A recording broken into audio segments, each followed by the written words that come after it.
This YouTube channel does not promote any violent, harmful, or illegal activities. All content provided by this channel is meant for an educational purpose only.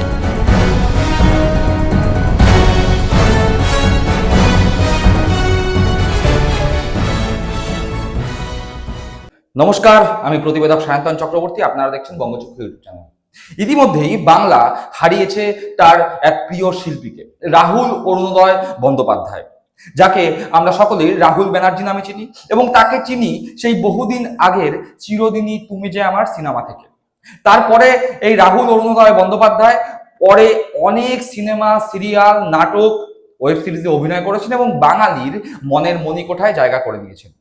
Rahul অরুণোদয় ব্যানার্জি অভিনয়ের পাশাপাশি রাজনীতিতেও নিজের সুস্পষ্ট মতামত রাখতেন এবং রাহুল অরুণোদয় ব্যানার্জি ঘোষিত বামপন্থী ছিলেন। সিপিএম এর হয়ে বিভিন্ন মিছিল মিটিংয়ে যেমন তাকে দেখা যেত, একই সঙ্গে তাকে দেখা যেত সিপিএম এর বিভিন্ন নির্বাচনী প্রচারে। সেই রাহুল অরুণোদয় ব্যানার্জি হঠাৎ করে আকস্মিক দুর্ঘটনায় মৃত্যু হওয়ায় গোটা বাংলা যেরকম শোকে মুহ্যমান বাংলার রাজনৈতিক মহল। বিভিন্ন রাজনৈতিক দলের নেতা মন্ত্রী থেকে শুরু করে সদস্যরা রাহুল অরুণোদয় বন্দ্যোপাধ্যায়ের সঙ্গে যে দুর্ঘটনা ঘটে গিয়েছে, সেই দুর্ঘটনা ঘটে যাওয়ার পরে তার বাড়িতে গিয়েছেন, তার মা তার পরিবারের সঙ্গে সাক্ষাৎ করেছেন। কিন্তু রাহুল অরুণোদয় বন্দ্যোপাধ্যায়ের যে শেষ যাত্রা, সেই শেষ যাত্রায় বিতর্ক দেখা গেল তার কারণ রাহুল অরুণোদয় বন্দ্যোপাধ্যায়ের যে মৃত্যু, সেই মৃত্যুকে রাজনীতিকরণের মাধ্যমে আগামী 2026 বিধানসভা নির্বাচনে রাজনৈতিক ফায়দা তুলতে মাঠে নেমে পড়েছে দুটি দল, বিজেপি এবং সিপিএম।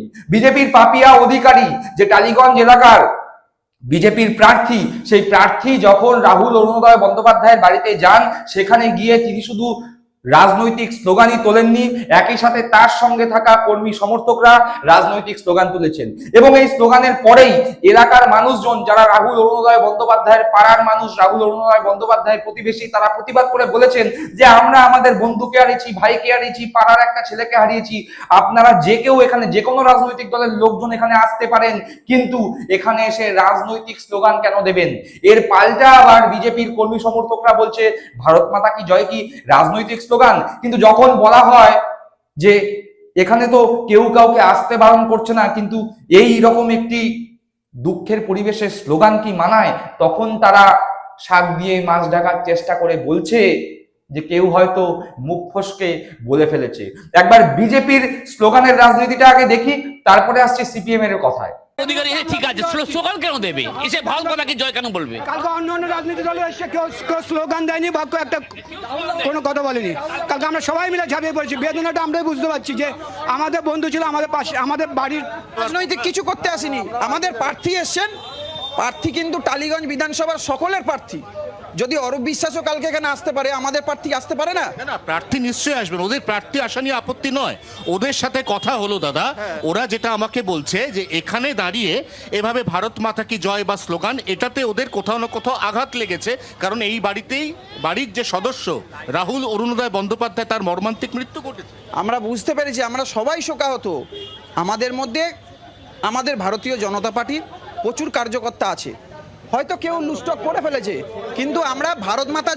দেখলাম সেই দৃশ্য যেখানে বিজেপির কর্মীরা রাজনৈতিক স্লোগান দিল রাহুল অরুণোদয় বন্দ্যোপাধ্যায়ের বাড়ির সামনে এবং স্বাভাবিকভাবেই এলাকার মানুষজনের ক্ষোভের মুখে পড়ল।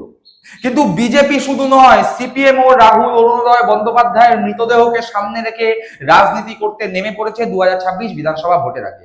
দীপশিতা ধর, সিপিএম এর তরুণ প্রজন্মের মধ্যে অন্যতম মুখ, সেই দীপশিতা ধরের নেতৃত্বে রাহুল অরুণোদয় বন্দ্যোপাধ্যায়ের শেষ যাত্রায় লাল সালাম স্লোগান উঠছে, স্লোগানবাজি হচ্ছে। রাহুলকে বা রাহুলের মৃত্যুকে সামনে রেখে সিপিএম নির্বাচনী স্লোগান দিচ্ছে। একবার সেই দৃশ্য তো দেখতে হবে।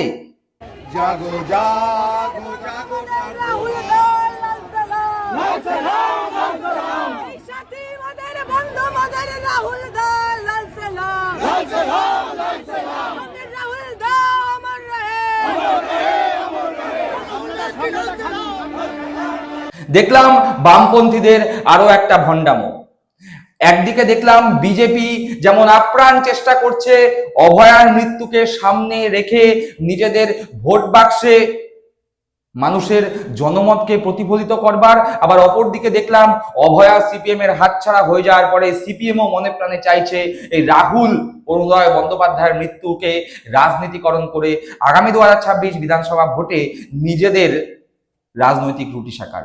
কিন্তু রাহুল অরুণোদয় বন্দ্যোপাধ্যায় একজন বামপন্থী বাম মনস্ক অভিনেতা, যার সুস্পষ্ট রাজনৈতিক মতামত ছিল, যিনি সিপিএম কে একদম সরাসরি সমর্থন করতেন, সিপিএম এর বিভিন্ন মিছিল মিটিং তথা রাজনৈতিক প্রচার এবং ভোট প্রচারে অংশ নিতেন। সেই রাহুল অরুণোদয় বন্দ্যোপাধ্যায় নিজের শেষ সাক্ষাৎকারে মমতা বন্দ্যোপাধ্যায় সম্পর্কে কি বলেছেন সেটাও তো দেখতে হবে। তার কারণ এই রাহুল অরুণোদয় বন্দ্যোপাধ্যায়ের মৃত্যুকে নিয়ে বিজেপি আর সিপিএম এর রাজনীতি করা দেখলাম, কিন্তু সেখানে তৃণমূল কংগ্রেসের পক্ষ থেকে অরূপ বিশ্বাস স্বরূপ বিশ্বাস গেলেও তারা কিন্তু কোন রকম রাজনৈতিক স্লোগান বা রাজনীতিকরণের রাস্তায় হাঁটেননি।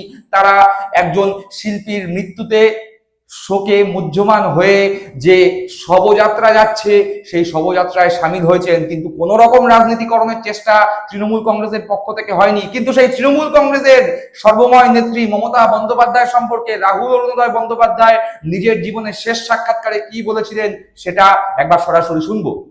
আমাদের বড় হওয়ার সময় মমতা ব্যানার্জির মতন এনিগম্যাটিক ক্যারিসম্যাটিক একজন বিরোধী নেত্রী আমি দেখিনি। বাংলায় সর্বকালের শ্রেষ্ঠ বিরোধী পাওয়ার আজকে যদি কেউ থেকে থাকে ওরকম আমি, এবং জননেত্রী মানে কোথাও কোনো প্রবলেম, একটা ছোট্ট স্ফুলিঙ্গ সবার আগে উনি পৌঁছতেন। এবং আমি ভরা সিপিএমের বসন্তে দেখেছি আমার বার্নপুরের ডাক্তার কাকু, খোকন কাকু এসেছেন শুধু ভবানীপুরের বাড়িতে দেখা করতে যাবেন। আমাদের বাড়ি যেহেতু কলকাতায় ছিল, আত্মীয়দের অনেকেই এসে, আর তখন ফোন করারও ব্যাপার ছিল না, চলে এলাম, যেটা সব বাড়িতেই হতো, হ্যাঁ আসলাম থাকুন কয়েকদিন, সেইভাবে মমতাকে দেখতে চলে এসেছিল। তো এই সব মিলিয়েই, এবং সিপিএমে যেমন এটা দেখেছি, আমি এটাও তো দেখেছি আমার এক কাকু যিনি মনে মনে কংগ্রেস, কিন্তু অফিসে গিয়ে সিপিএম এর ইউনিয়ন করতে হচ্ছেন কারণ তিনি সিপিএম কে ভয় পান। দেখলেন শুনলেন রাহুল অরুণোদয় বন্দ্যোপাধ্যায়ের শেষ সাক্ষাৎকার, যেখানে রাহুল অরুণোদয় বন্দ্যোপাধ্যায় মমতা বন্দ্যোপাধ্যায়কে দরাজ সার্টিফিকেট দিয়ে বললেন, আমাদের ছোটবেলা থেকে আমরা যেই রাজনীতিবিদদের দেখছি তাদের মধ্যে মমতা বন্দ্যোপাধ্যায় একটা ছোট ঘটনা ঘটলেও সেখানে দৌড়ে চলে যেতেন। বিরোধী নেত্রী হিসাবে মমতা বন্দ্যোপাধ্যায়কে টক্কর দেওয়ার মতো সমকালীন কোনো নেতা নেত্রী নেই। এমনকি তিনি বললেন বাম জামানার যখন বসন্ত তখনও মমতা বন্দ্যোপাধ্যায় যেভাবে লড়াই করেছেন সেই লড়াইকে কুর্নিশ জানাতে হয় মমতা বন্দ্যোপাধ্যায়কে জননেত্রী বলতেও রাহুল বন্দ্যোপাধ্যায় বিন্দু মাত্র দ্বিধা করেননি। আর আমরা সকলেই জানি রাহুল অরুণোদয় বন্দ্যোপাধ্যায় যার অকাল মৃত্যু ঘটেছে, দুর্ঘটনায় মৃত্যু ঘটেছে রাহুল অরুণোদয় বন্দ্যোপাধ্যায়ের, তিনি একদম সুস্পষ্ট বক্তা ছিলেন এবং তার বক্তব্যের মাধ্যমেই একদম পরিষ্কার তিনি হতে পারেন তৃণমূল কংগ্রেস বিরোধী, কিন্তু মমতা বন্দ্যোপাধ্যায় সম্পর্কে তার শ্রদ্ধা ভক্তি ছিল অটুট। আজকের যারা সিপিএম এর নেতৃত্ব আছেন, আজকের যারা বিজেপির নেতৃত্ব আছেন, তারা যখন রাহুল অরুণোদয় বন্দ্যোপাধ্যায়ের মৃত দেহকে সামনে রেখে রাজনীতি করবার চেষ্টা করছেন, তারা কি রাহুল অরুণোদয় বন্দ্যোপাধ্যায়ের শেষ ইন্টারভিউতে মমতা বন্দ্যোপাধ্যায় সম্পর্কে রাহুল অরুণোদয় বন্দ্যোপাধ্যায়ের যে মতামত, যে বক্তব্য সেটা শুনেছিলেন?